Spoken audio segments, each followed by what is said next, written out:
Hi, it's Ken again, and welcome back. This is the second of 4 videos around the question, how do I surrender? Now, I just want to invite you to consider this possibility. There will come a point in your life when you learn how to surrender. The question is, when will it be?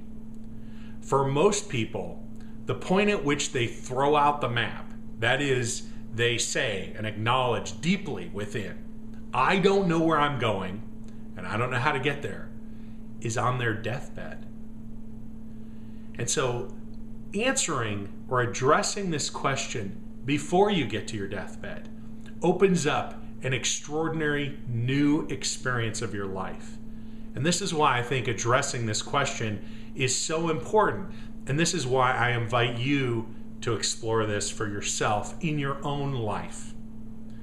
If we think about it, the question of surrender tends to show up in lots of complex ways initially in our lives. At least it did in my own life, as I see it showing up in many of my clients' lives.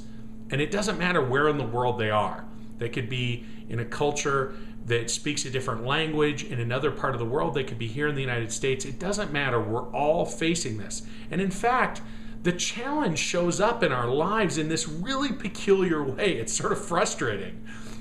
We feel like, and I see this happening over and over again, I'm wondering if it's resonating with you as I'm talking about this. It's almost like there is a limiting or a narrowing set of options in our lives. Almost like free will is being removed. Another way of saying this is the same thing keeps showing up in a greater and more painful way in our lives over and over and over again, except it's not with the same pain. Each time it comes around, whether it's every minute, every day, every hour, every month, every year, it comes around with a new level of intensity, as if to say, I know you thought you dealt with this before, but here it comes again, and you really need to deal with this. And then, as if to underscore the point, the options for how to deal with it or what to do are becoming more and more limited. Now, I'm laughing because it's an incredibly painful thing, and I appreciate and I acknowledge that. I'm also laughing because addressing this is so simple, but we think it's going to be really, really hard. So let's talk about the 3 steps that are involved in this and then explore them a little bit. And then I want to get you to the next video, because in this video, I'm actually going to be facilitating, guiding you through an experience of surrender. So what's the first of these 3 steps when we throw out the map? It's letting go of control. It is the easiest and the hardest thing to do in the same exact moment. Here's what I have to say to you. When you let go of control, and that, by the way, that does not look like, okay, God, I give up as long as fill in the blank. Or as I've heard from so many clients, and I have to say in my own dialogues with myself, all right, God, I'm completely happy to surrender on this. Just promise me that there is something good on the other side. And I need a sign before I'm willing to surrender. It's not how it works. That is not surrender. That's not complete surrender. That's maybe surrender with an agenda. Complete surrender is completely letting go of control, literally throwing out the map. I don't know where I'm going, and I don't know how to get there. And I'll share with you something deeply personal from my own experience briefly with you. When I finally surrendered around the question of unconditional self-love, first of all, it was very recent. I've been doing this spiritual work for 3.5, going on 4 years now as I'm recording this in August of 2011.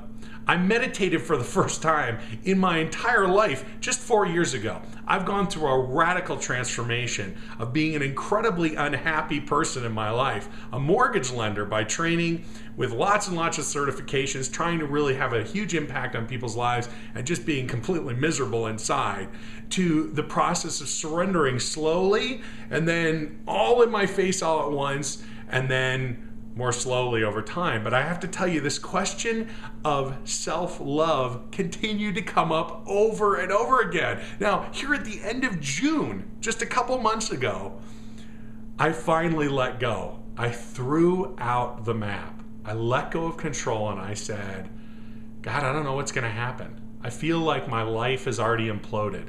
I'm not a mortgage lender anymore. I've been through bankruptcy and foreclosure, and my marriage has fallen apart. I have to tell you, it was a really good thing that it did. My ex-wife Laura and I are now better friends than we were before, and the kids are happy and healthy, and everything's good now. But I have to tell you, going into it, it was really scary to address that. I know I've been through these things before, but really help me, help me, help me. And then I let go. I let complete control of what was going on. And almost immediately, I mean literally immediately, my life started unfolding naturally, which is the second step. And the third step, which is reveling in your masterpiece, also happened instantaneously. Now here is the trick. So many times in my life before, I surrendered. I jumped off the cliff head first and I said, okay, I'm going down. I am not going to pull the ripcord. I'm not going to reassert control again in my life. And then I surrender on some issue. Maybe it's what I'm doing professionally, moving from mortgage lending to working with people spiritually. A very challenging transition for me personally. I let go. Things start to ease up. This is around my basic lesson of self-love, of course. And what begins to happen? I start seeing all these beautiful communities full of all sorts of wonderful things on the side of the cliff as I'm diving down head first. And what do? I go, oh, I've surrendered. I figured it out. I pull the ripcord. I glide in. I land on this wonderful, shiny, beautiful community, let's say. It's all metaphorical, right? And I think I can reassert control of my life again. I can once again take control because I surrendered. And guess what? The pain and the difficulty and the narrowing of options comes in again. And then again I surrender and I reassert control. So what happened in June is I finally threw out the map. Literally threw it out. Haven't tried to write one since then. Just go with it. Surrender every day, in other words. Throw out the map every day. What happens after that?